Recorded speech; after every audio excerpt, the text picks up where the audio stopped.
Ikaze cyane muri unguka na Brice, n'agaciro k'inyurabwenge twunguranamo utuntu dutandukanye. Iyo ako kantu kazi, yes, ni byiza turibukiranya, hanyuma kandi ariko iyo utakazi ni umwanya mwiza wo kukamenya. Sasa ushobora kuba uri umwe mu bantu nawe bajya bacaginga telefoni zimije kugira ngo ijyemo umuriro vuba vuba, ariko nkuzaniye amakuru y'ikinyuranyo kuri ayo makuru usanzwe warizeye. Gucaginga telefone izimije bituma itajyamo umuriro vuba vuba ugereranyije n'iyo uyicaginze yaka.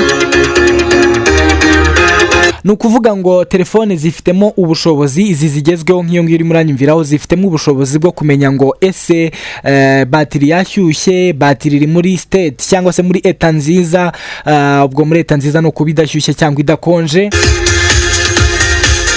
Sasa rero iyo batiri ubwayo imaze gushyuha, telefone igenda igabanya umuvuduko wo gucaginga cyangwa se umuvuduko ishyiriramo umuriro.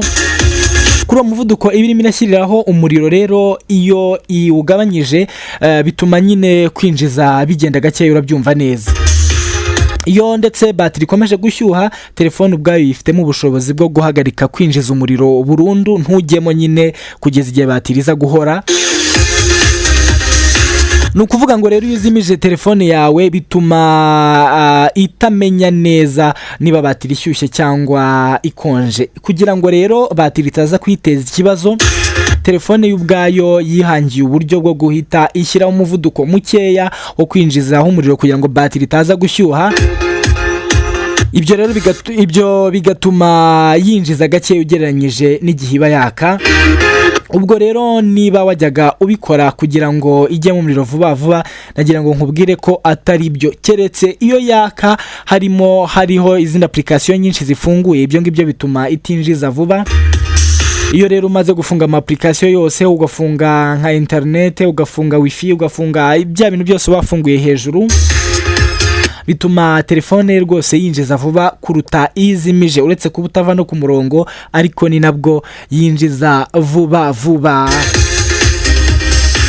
Yes, wakoze cyane kuba wanteza amatwi muri kano gace k'uyu munsi. Hanyuma rero tuzasubire muri unguka n'agace kandi kazaba kagezweho. Ndi Brice, komeza ugira ibihe byiza.